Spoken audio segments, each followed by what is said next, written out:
Right, great show tonight with friends old and new. David Schwimmer, would you do the honours, please? I'd love to, Graham. Roll titles. Beautiful.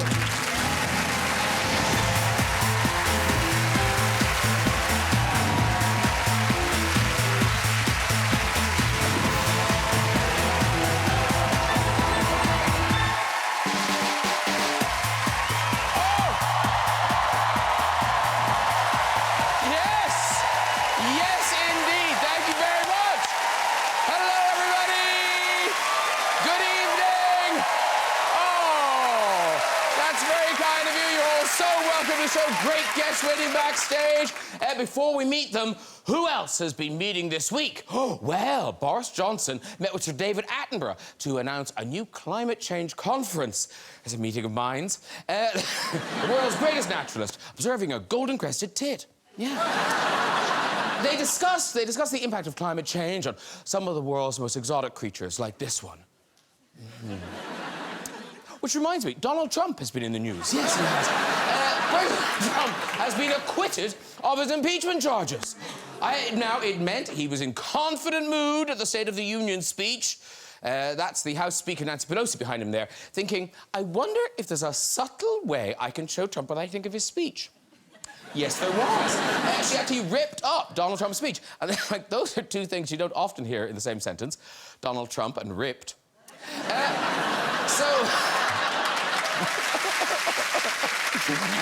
So with the impeachment quashed, Trump is now confident he'll get 4 more years, which by his reckoning makes a total of... close. Hey, let's get some guests on! Later, we'll have music from American superstar Alicia Keys! Yeah! But first, she's one of our favourite actors about to star in the new series from the creators of Downton Abbey. Please welcome back Tamsin Greig, everybody!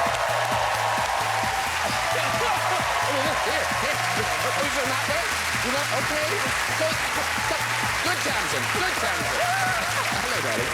You look so slinky and stylish. Thank you, thanks.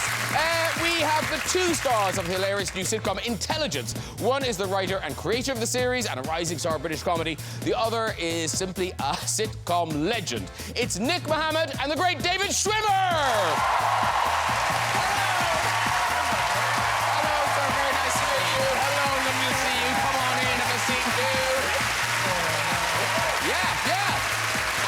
Three-time Oscar-nominated actor has starred in Foxcatcher, The Kids Are All Right, Spotlight, and the Avengers franchise as the Incredible Hulk. Please welcome our friend Mark Ruffalo!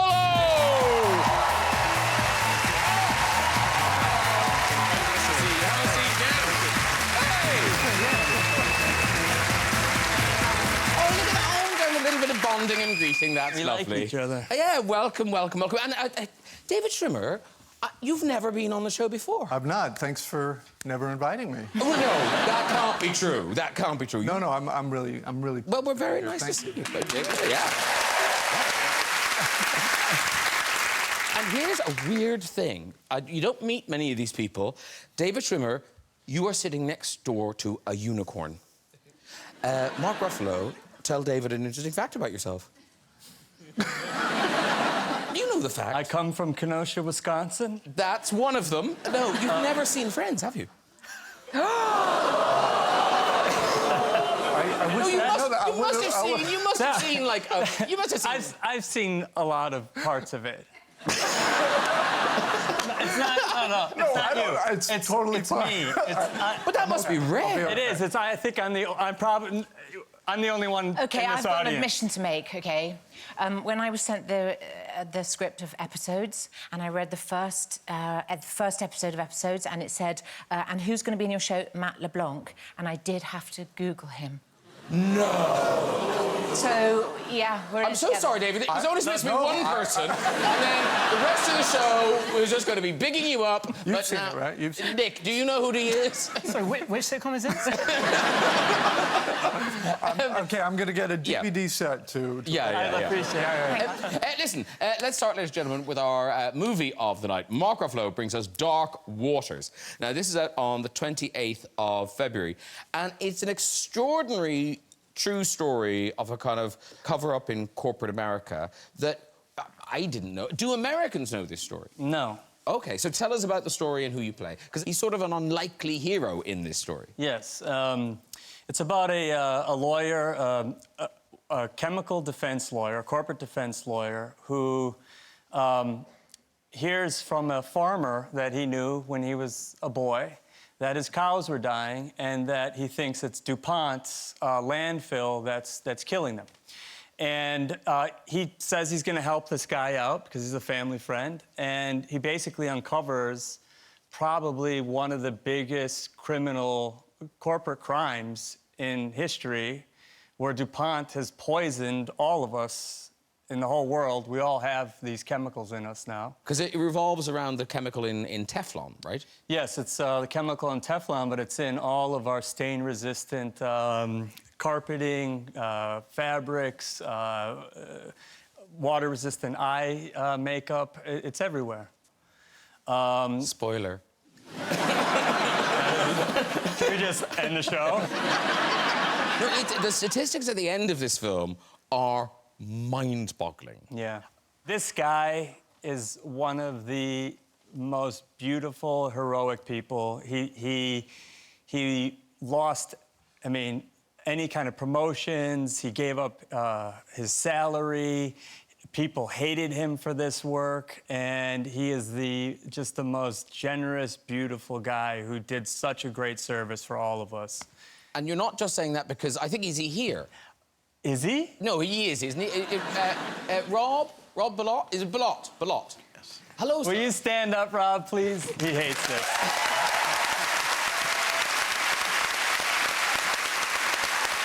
So...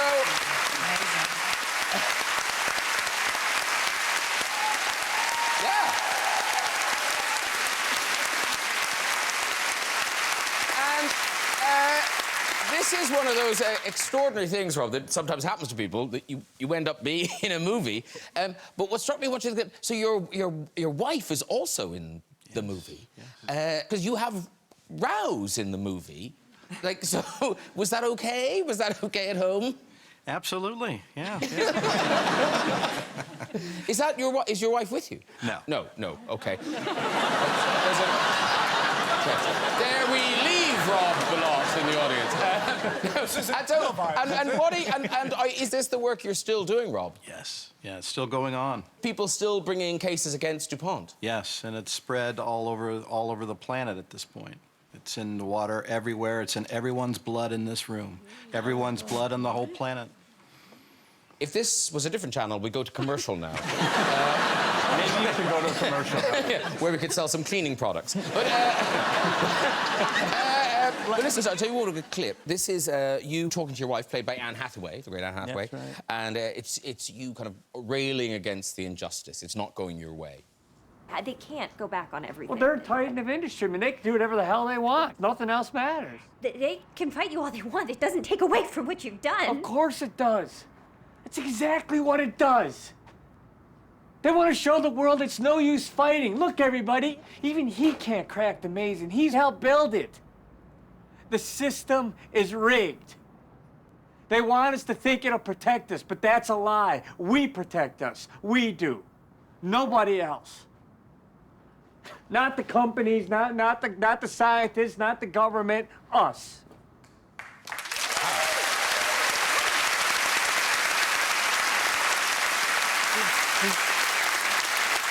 He's actually much more handsome than I played him in the movie. Sorry about that. And talking of when you play real people, David Schwimmer, you played the original Kardashian in The People vs. O.J. Robert Kardashian. Yeah, Robert Kardashian. Obviously, he wasn't around to talk to, but did you get feedback from people who knew him, or from the rest of the Kardashians, or...? I mean, they had reached out to me, his daughters had reached out to me to meet, but I didn't really think it was relevant to meet with them because they were so young at the time, and also they wanted to do it on camera, which I didn't see reason to do. Oh, to be part of their show? Yeah. Yeah. We'd love to meet you. Yeah. But I did talk to Chris, his widow, and she was very generous with her time. I spoke to her for about 2 hours, which was really, really helpful, really informative. So And also, is that weird thing, 'cause that trial was all televised, so it's all, you got all that it's all, to watch. yeah, a lot of it's documented. Yeah. You know, that helps. And talking about Dark Waters, one of the good things about, I guess, for you, talking about this film is going in, we know DuPont did it. You can't spoil this plot for us. Because your experience on Avengers, as you've had a litany of plot spoilers. Excuse me? Me? Well, no, sometimes I'm the best. you're marginally better than Tom Holland, but that's it. Yeah. I taught Tom Holland. Tell us about was it the premiere of Thor? Oh, come Ragnarok? on. Oh, go on. Go on. Oh, It's all over now. it They can't is, it fire is. you. They can't fire you. No, they tried. So, if you don't know this story, this is what happened. Are you cutting? It's coming to you talking. So they asked me to do social media backstage, and at that time it was like Facebook Live had just hit the apps, and so I was back there doing my Facebook Living, and I thought I hit the off button, but I didn't realize it had two different off buttons. And I went out, ran to my seat. They started the movie. I put my phone in my pocket. And I'm sitting there watching it, and I'm like 5 minutes in, and my phone is blowing up. I'm just like, bzz, bzz, bzz. And everyone and their mother was texting me from all over the world to tell me that my phone was on, and I was live broadcasting the movie. But of course, I'm a gentleman, so I don't check my phone in the movie. So finally, they sent a lady down, and she, hey. And I'm like, what? And she's like, your phone is on. I was like, no, it's not. It's in my pocket. She's like, it's on. And I pulled it out, and I just like, oh, shit. I get a call from Kevin Feige. Oh, the big boss. The boss. He's like, what are you doing, man? I said, Kevin, it was an accident. I swear to God. They told me to use the Facebook Live. I don't know how to use it. He's like, you can't do this stuff. I was like, no, you're right, sir. You're absolutely right. Sir. And the next day, I showed up to do press, and I'm hurting. I can't look anyone in the eyes. And I walk over to him to say sorry, and he grabs me in a bear hug. And he's like, that was genius! We got more press from that than the whole premiere! We couldn't have imagined doing something that good. All they heard was laughing. Because Tamsin, you didn't see a lot of it, but your son brought you to the last one, the Endgame one. Oh, yeah, so, I mean, I didn't know a lot. You've never seen them. OK, so... I mean, I don't... You know, there's a lot of folding of clothes to do at home, so, you know... So, anyway, so I said, well, why don't we all go and see Endgame? We'll go as a family, it'd be a lovely thing, and, but maybe you could help me so I, know a bit of the story. And so one of my sons did a PowerPoint... Oh, it was so brilliant. He did a PowerPoint presentation of the whole story up to the end of Infinity War and went through the whole thing. He's a mathematician. He's very direct. He'll sit there and think, you go, what's the film about? And he'll tell you in one sentence. He's got this incredible brain. So he did this PowerPoint presentation and then a little quiz at the end just to test that we were listening. And I got full marks on the test. You did? Yeah. Wow. But it's because, why he did it is because he knows that if we were in the cinema, I would be the one going, so what's the, what's the guy in green? Why is he so angry? So that's why he did his PowerPoint presentation. It was very helpful. Because I feel, Nick, you can't prejudge people, but you seem to me like the sort of person who would be a big fan of these films. Wow, you're such a stirrer. That's a nice thing to say, right? It's a very nice thing to say. I mean, Don't come at me, Mark Ruffalo. You're in them. I'm saying he looks like someone who would love these films. You're going, don't be so rude. Yeah. What are you talking about? You know he hates them. Oh, you don't? do you like them? No, I've just never seen them. You'd love them. You'd love them. I would like them. Yeah. I think that, and I'm not just doing this because of what you did to No, David. it's okay. I didn't do that to him.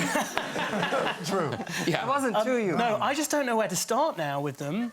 What should I start with? With my Beginning, son. the beginning. Right? You're my son. There's already a PowerPoint presentation getting you right up to speed. This might sound like a stupid question. Is Endgame the last one? It's the most recent one. Where's my phone? You're not going to do... Are you doing more of them? I don't know.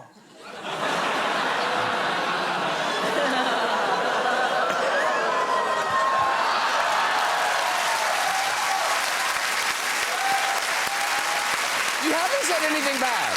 No. You just said I don't know. Who knows, really? You do. No, we'll stop now, because it would have been terrible if we got you fired. No. No. But yes, you are. OK. No, it's supposed to be over. OK. That was supposed to be the end. That's why they That was the called very it. end. Yeah. Okay. Yeah. So Okay. you could work Hence backwards. the title Endgame. Yes. So here's the thing. So talking to Marco, going back to the Incredible Hulk and reprising that, and the odd thing about one of those characters, and you know Ross and Friends, one of the things that people keep asking you about going back, but you don't need to, because it's still, was it 15 years since you did the last episode? Yeah. And it's still on. People are still coming to it.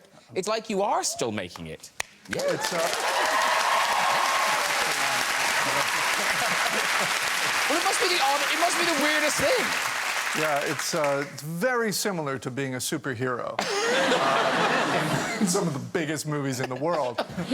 No, I'm a fan, by the way, of all the movies, so all of them. I'm gonna watch them all tonight. Yeah. Binge watch.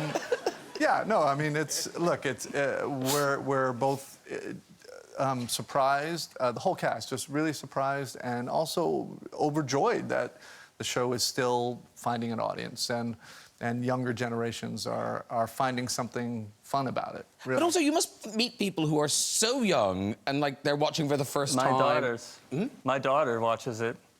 Well, that you would Yeah. think that's like a fun Wow. father-daughter activity.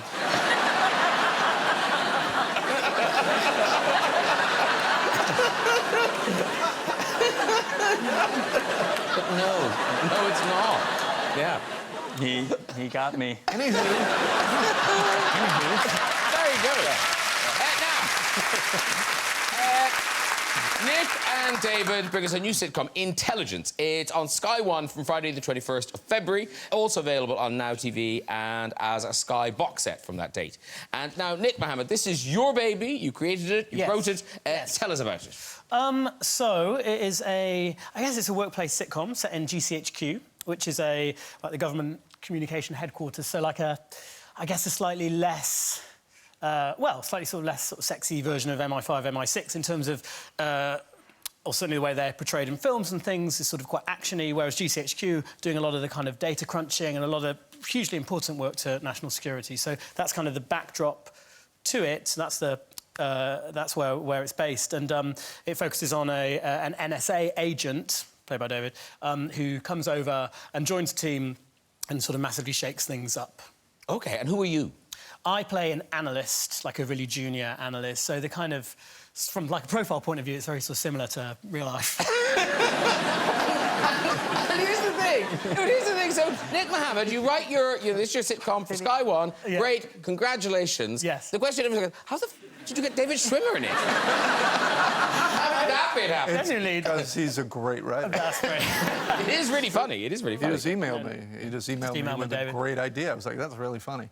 But also, you seem like you are a big fan of British comedy. I am. Yeah. How did that happen? How did you get introduced to it? Or I guess I've always been, since I was a boy. I mean, I've watched, I think, as much as I can. going way back from, I mean, as a kid, you know, Monty Python and Clouseau, and I mean, just, I don't know, I've always been a big fan. Yeah. And I don't feel there's a huge difference between American comedy and British comedy. I guess I'm more attracted to character-driven comedy in a very funny situation. I also really like physical comedy. So you guys do a lot of great physical comedy as well. And in this world, because it is quite a specific world that we don't really know, were you able to go, were you able to visit the actual place where they do this work? No. No. Because they're obviously very security conscious. Oh, so boring. I did a lot of research. I mean, if there wasn't a lot of alarms pinging there with my name, you know, just... Mr. Mohammed is doing us again. He's looking into the specifics of terrorists. Oh. It's a great cover, though, isn't it? Yeah, I'm just writing a TV show. No, it's not a cover. No, we were lucky enough. Wow, it's a really elaborate cover. They've made it now. My plan was to come on this. I mean, we can... It's all working. It's all working. I don't think we can show any of that. So you play American comes over, and I think our clip is briefly after you've arrived, and Nick is trying to show you the way to the toilet. Oh, right, okay. Do it again? No, hang on. Swipe again. Which side? Swipe it again? Okay. Oh, crikey, it's fine. Let me just type this in onto here. So, Jerry, can you just read me from the fourth? From what? From the fourth? The four. There's no four. You mean the one? The four. No, oh, the one is the one. It's one, nine, 2, 2, 7. Okay, that should be it. There you go.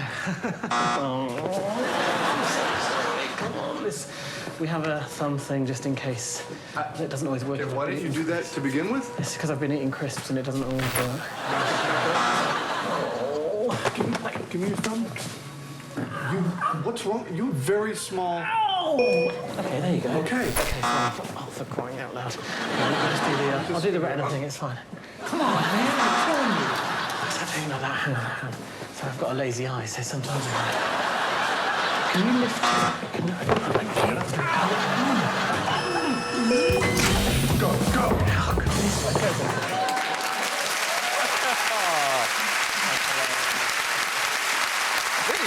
Really funny.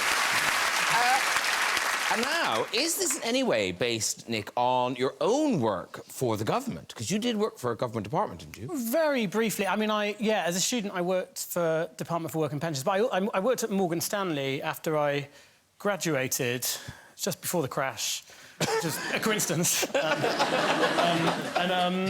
Yeah, I guess it slightly is. I kind of love those environments where, I mean, particularly with Morgan Stanley, where the stakes are kind of pretty high. I mean, not on the level of GCHQ, but there is still a kind of I guess, a sort of an everydayness to it, an ordinariness to it that you kind of get used to. And in fact, one of the storylines that sort of kickstarts one of the episodes is that my character sort of deletes a load of really important files, and that was based on at Morgan Stanley, I accidentally deleted.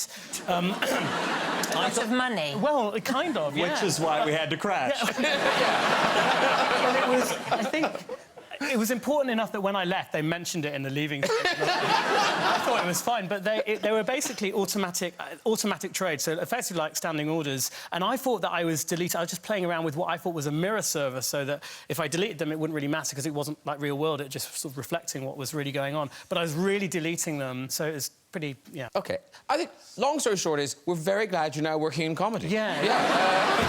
We can all breathe a sigh of relief that you found your niche in life. That's all You good. turn the TV on to watch it and it's not there. It's because you've gone delete. The thing is, you know, we all do other jobs when we're starting out, and lots of people do the classic catering. David Schwimmer, you went one up from waiting tables. You did waiting tables with a little bit extra. I waited tables for a long time, about 7 years, but my first gig was as a roller skating waiter at this. I was good. And it was at this really cool place in Chicago. Really cool. It was. It was called Ed DeBevick's. I worked at Ed DeBevick's. In L.A. when they opened it. That's right. They opened one in The L.A. stars that came out of this place. Because you had to play a character. Yeah, I was Romeo. I was Frankie. Did you roller skate as well? No. So only Romeo roller skated? Was that your thing? Well, in Chicago, they had roller skating. Oh, later. right. So, and I was roller skates and I was serving all the outdoor tables. So there was a huge parking lot and a pretty wide sidewalk with tables lined up like picnic tables where families would come and you'd make not very much money with minimum wage in the States, as you're aware, but you made a lot of money by performing stunts. So I would like line up people's kids and they would like, kneel next to each other in a line. I could probably jump over 3 or 4 at a time. I'm serious. And then I would say, hey, you guys want to see it? The parents were like, yeah, go for it. And I would just take off down the street and jump all over, over them and then kind of like skid to a stop, and then I'd get, all these fancy tips from doing it. But you had to play a character, and my character was like Romeo the Romancer. He was kind of based a little on Travolta in, Grease or something. You know what I mean? Yeah, it was a 50s diner, so I had a big pompadour and, bigger muscles at the time. Is this from that time? Is this when you were Romeo? No. Oh, man. That was a whiff of Travolta. I had that earring. I had that earring. That screams Romeo. Yeah, no, but my hair was not as long as that. It was more of a pompadour. But, okay. Yeah, similar embarrassing time. And now, is there a reason why they didn't transfer the roller skating to the new branch in L.A.? I don't know. But wasn't there a story where somebody's stunt went wrong and they stopped the roller skating? They're really lawsuit happy there. I have no idea. Is that? Oh, is well, that- I Did you ever go to the L.A. Ed DeBevick's? No, I think by the time I got It was gone. it was gone. Yeah, it's too bad. Yeah, Yeah, Rob it was Ballard. Rob Ballard is doing a class action of people who got hit by roller skates. That's your next movie. That's your next movie. Yeah, dark catering. So, you That's not just crazy. waited tables, you were a bartender, and I just love the idea. You would be such a good bartender, Mark Ruffalo. Thank you. A generous... don't you know he'd do a generous pour? He would always do a generous pour, yeah. Mark Ruffalo. I would do a generous. Big heart. Yeah, yeah. Mostly because people would be like, come on, man. Really? But no, but didn't you... You had your own cocktail. I had the margarita.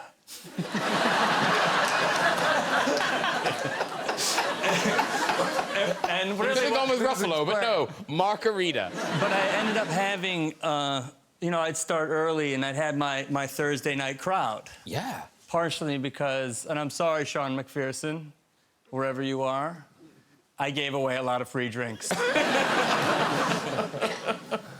It wasn't a great quality in a bartender. But you were good dealing with drunk customers, which is I had to deal with a lot of drunk people, yes. And sometimes they were not very nice. Oh, no. There'd be nights where I'd be up to my eyeballs in a-holes. I'm saying nothing. Should I keep going? I don't know What's supposed to mean? What? Wait, what? What did I say? Nothing. Is that a spoiler? No. Nothing. No. No. So, no, wasn't there a guy who wanted... wasn't there a drunk guy... Oh, I get it. Yeah.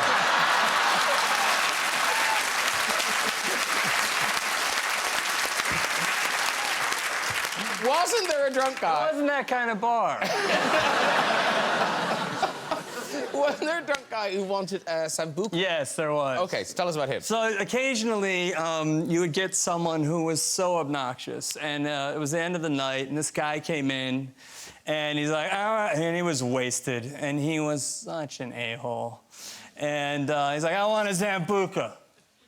I'm like, come on, man. You're doing okay. He's like, give me a sambuca. And... Did he hit his knee like that? I thought, yeah. Give me a Zambuca. I'm like, okay. So I pour him the Zambuca. Light it! I'm not gonna light your drink, man. I don't like drinks. Okay, you wanna light your drink, you light your drink yourself. Light it! Okay. I light the drink. He takes it. And it goes all over his face, dripping down his face, blue flames everywhere. And I'm trying not to laugh. And he beats the hell out of himself to get it out. Give me another! Oh, sure thing. You want me to light it for you? Yes!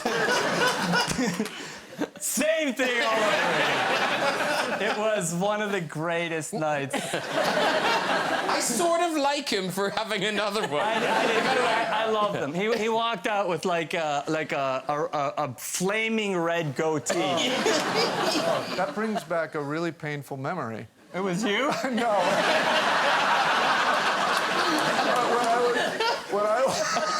That would be amazing. That would be amazing. No, when I was like 12, 13, I was a late bloomer, but I had a premature mustache. Like I had hair there and nowhere else, right? I mean my head, of course. And I was begging my dad, because kids were making fun of me, like, hey, your stash, Schwimmer, you must, you know. And so I was begging my dad, hey, can I please shave? And my dad was like, you're too young to shave, I'm sorry. But I I took matters into my own hand, and I borrowed some of my sister's Nair. Oh, no. And for those of you who don't know, it's like a chemical hair removal. We got an Imac, I think. Imac. Imac, yeah. Oh, okay, so I put it on my lip, but I left it on too long. So I had a burn mark. Just like the guy. Just like the guy. Only it was, you know, I had to then go to school, and everyone knew I had tried to take my hair off, and they're like, what the? So all these other names. So I'm sorry to relive that trauma, but I want to share that. So. Very good. Moving on. Ladies and gentlemen, Tamsin Greig, a very posh new product for us. It's called Belgravia. This will be on ITV next month. And this is from the creators of Downton, but it's not Downton. It's set earlier, isn't it? It's I mean, it begins 1815, but then most of it's 1840s kind of thing? Yeah. Yes. Yeah, I'm on it. OK, so who do you play? What is this world that we're being introduced in? This is the world in the middle of the 19th century when the middle classes were rising up and threatening the elite, the upper classes. I play Anne Trenchard, who is from the rising classes, the nouveau riche. She has a secret which she reveals to her nemesis, played by Harriet Walter, who, and this is a catalyst for all sorts of terrible things to occur.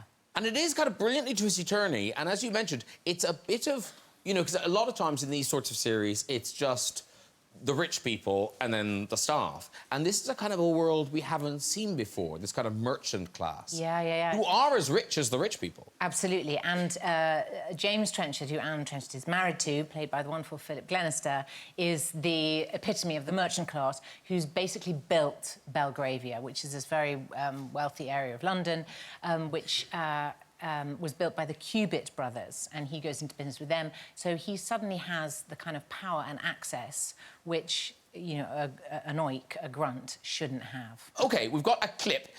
This is you talking to Lady Brockenhurst, played by Harriet Walter, with whom you've shared your secret.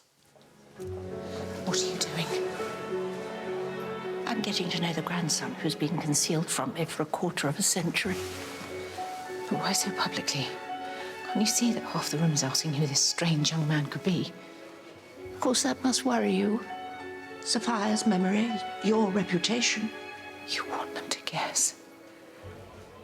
You want them to guess he's Edmund's child, and you wanted us to witness it. Then you will not have broken your word. But the secret will be out. I think the Darbys are just leaving. Would you forgive me if I go down and say goodbye?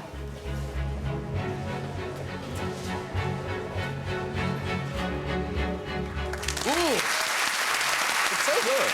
You're great at it. Really, really good. And it's one thing being recognised for, you know, a huge sitcom or a big movie franchise, but Tamsin Greig, global recognition from a radio show, the Radio 4, The Archers. Yeah, for my voice, yeah. Yes. Now, I don't know, Nick, you must know The Archers. Yeah. So what do you like? No, I just know. Yeah. You guys, do you know The Archers? Do you know of The Archers? Sure. No, how do you... It's the everyday... It's an everyday... What is it? Everyday rural It's an folk? everyday tale of farming folk that was started in 1951. It was a, you know, it was a radio show. It's a continuing drama. It's been going since then for more than 60 years. Who do you play? So I play a character in that who's a farmer. She's the daughter of the richest farmer in the area. She now lives in Hungary, and she runs a big farming concession there in Hungary, but also comes over to cause trouble. And they moved me out to Hungary when I became less available to voice Debbie Aldrich. But you still dip in. I dip in every now and then, but people do tend to remember my voice. But sometimes it's not your voice. Were you in a DIY shop? OK, so I was 9 months pregnant with my last child, so I was really big. And I was... You get to 9 months, you think, oh, I'd better decorate, because that's the best time. Yeah, of course. Yeah. So I was on my hands and knees trying to get some paint from the bottom shelf right at the back. So my big pregnant arse was right up in the air, like going down like that. And I heard someone from behind me say, well, if it isn't Debbie Aldrich.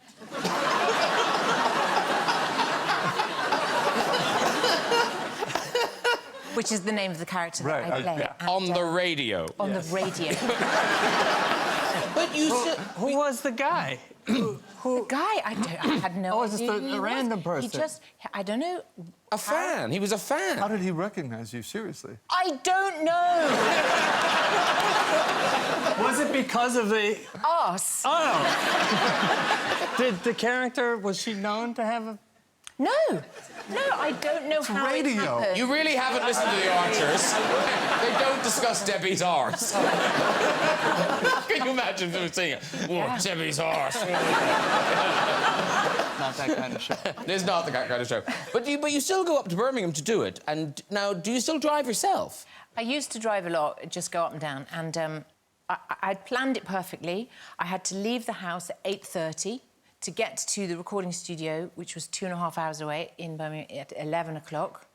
And so I parked my car outside the house where I was living in, which was on a single yellow line, which means you can only park there until a certain time. I thought that was 8:30. I parked it there. At about 8:15, I heard this noise outside, and I thought, it's not the bin men today. The garbage collector. Yeah. Very good, very good. Yeah, that's what that is. Yeah, bin men. So I said, it's not a bin day. What's that truck? I looked outside, and my car was being put on the back of a tow-away truck because I was only allowed to park there until 8 o'clock. And it was... I know, people are tutting for me. That's the real British way. They go... Cup of tea, dear. to get over the loss of your car. And so I rushed outside, and I was saying to the guy, the car is sort of swaying about this, and I said to the guy, what I wanted to say was, I have to drive to Birmingham now to do my job.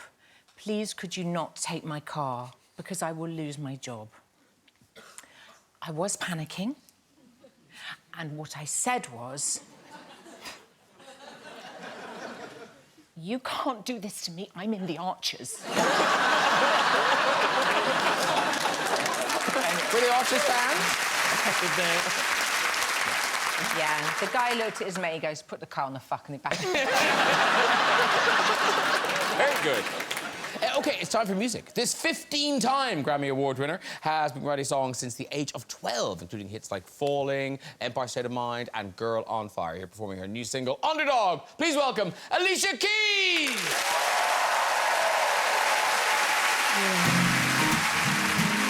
Me and my guy Graham, you know, we wanted to vibe on this song with you. So let's feel good tonight.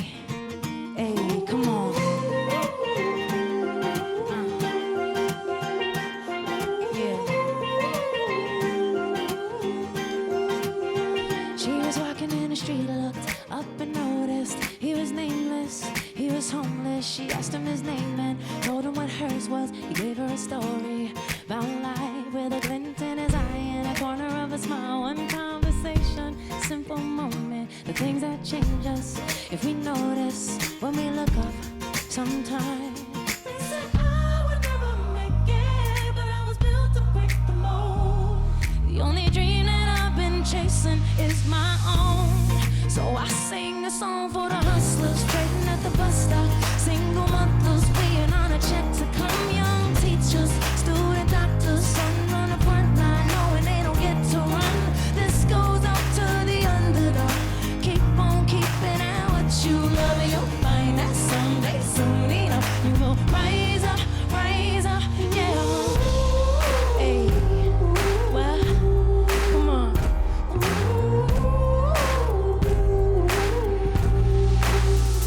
She's riding in a taxi back to the kitchen, talking to the driver about his wife and his children, on a run from a country where they put you in prison for being a woman, speaking your mind. She looked in his eyes in a mirror and he smiled. One conversation, simple moment, the things that change us if we notice when we look up sometime. They said I would never make it, but I was built to break the mold. The only dream that I've been chasing is my own. So I sing a song for the hustlers trading at the bus stop, single mothers waiting on a check to come, young teachers, student doctors, sons on the front line knowing they don't get to run. This goes out to the underdog. Keep on keeping at what you love, and you'll find that someday soon enough you will rise up, yeah. What? Hey, huh? Let's feel it.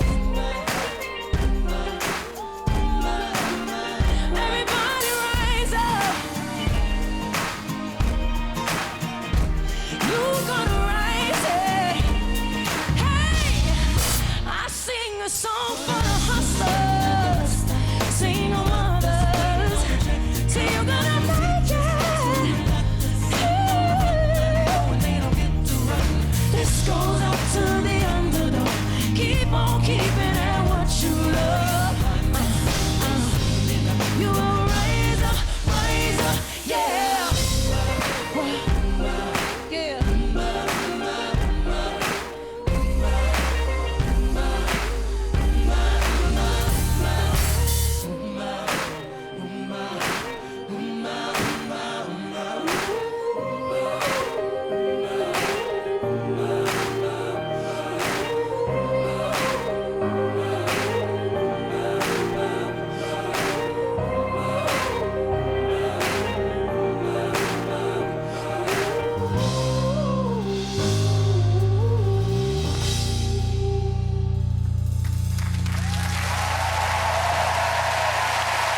Wow! Great job! Alicia Keys, everybody, and her band. If I can just come on over and do. Alicia Keys! That was gorgeous. Gorgeous. Come in and say hello to everybody. Nick Mohammed, David Schwimmer, Mark Ruffalo, Alicia Keys.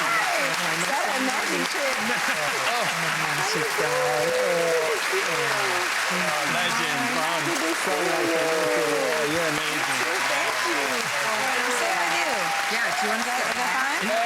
Very good. It's a Thank little you so much for crowded that. on this couch. There's a shift on the sofa. Plenty of room? Is this fine? Yeah, wherever. We had to now. add some more feminine energy out here. Yeah, we did that. I just touched your bum. I'm really sorry. Just in case somebody saw that.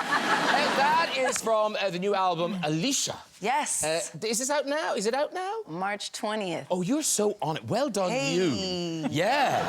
And now I heard you talking about this album, and you were saying it's sort of that you feel it's a different side of Alicia Keys that we haven't seen before? I wanted to show all sides of me. I think that in some ways I haven't shown the full breadth of all that I am. And I think sometimes we get a little nervous about showing, like, call it anger or call it sensuality, call it vulnerability, and all of these things. Freedom is what I'm expressing in this music, so I love it. Good for you. And so that's out in March. And then, is it the European bit of the tour starts in Dublin on the 5th of June? It sure does. Lovely. We are coming. Oh, yeah, there you are. Boom, yeah. look at all those dates. I'm here. Smiling now. That's me after. Dublin the 5th of June. And talking of big fans of people, David Schwimmer, you are... Oh, yeah, huge. I mean, Yeah. Fallen is one of my... For real? For real. Your head is in our way.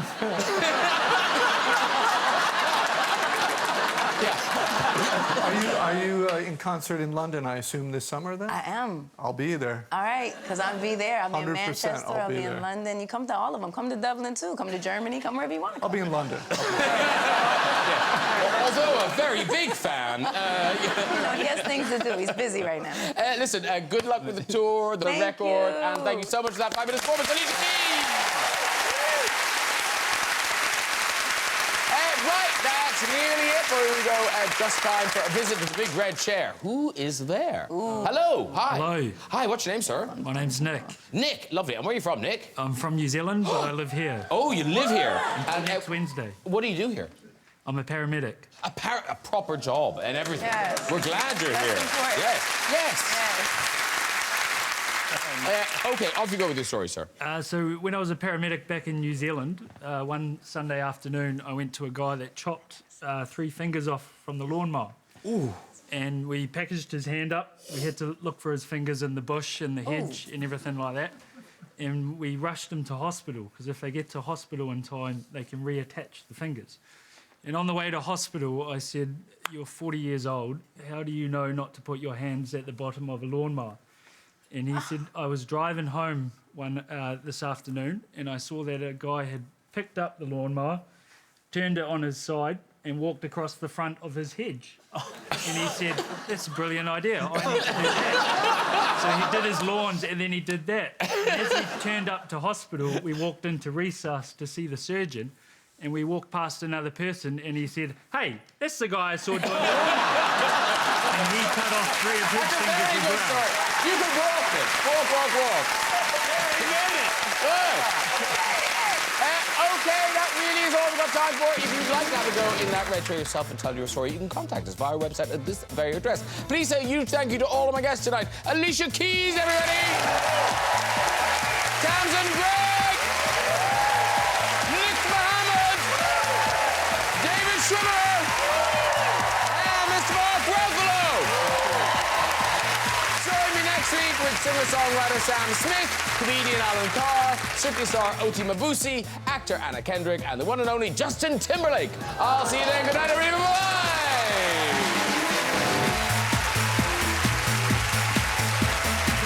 Are witches to blame for a spate of sudden deaths? Rufus Sewell stars in The Pale Horse, new Sunday at 9. While famous filmmakers talk about the films that influenced their career, the Life cinematic series is streaming now on iPlayer.